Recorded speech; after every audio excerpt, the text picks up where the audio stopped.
Hello everyone, this is Nick from Raw Skills Bushcraft Survival Adventures here. Thank you for joining me. And today I just figured let's show off my fire tin, which I'll carry with me on top of a ferro rod and a lighter, of course. So as everyone knows, even the best lighters, sometimes they get wet, they get cold, they don't want to work on you. So what's next after that? Well, here's my fire tin. This is an old pellet tin from an air gun, and of course this has lots of uses. I can make char cloth out of this, and I polish up the inside. I can use it as a signal mirror, different things like that. If the ground's wet, I can put my tinder inside this, get it lit, get it burning, and then throw it into my other tinder bundle and make the fire with it.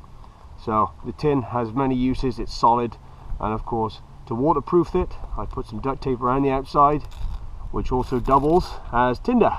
So duct tape burns lovely because of the glues. Inside my fire tin I have 4 cotton balls, or cotton pads with Vaseline sandwiched in the middle. I have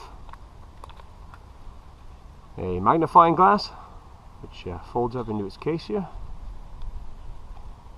That's for use with the sun. Useless today because there's no sun. And I carry matches too.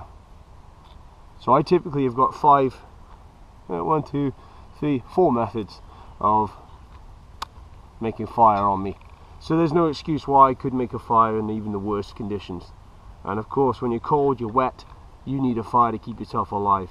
So that's what's inside my fire tin right there. Hopefully that's helpful for you. As always, like, share and subscribe. Click on my logo in the bottom right hand corner, which should pop up right now, and check out my Patreon page. Of course, please help out with the funding of my channel. Even $1 is like huge to me from you guys, so thank you, and I'll catch you in the next one.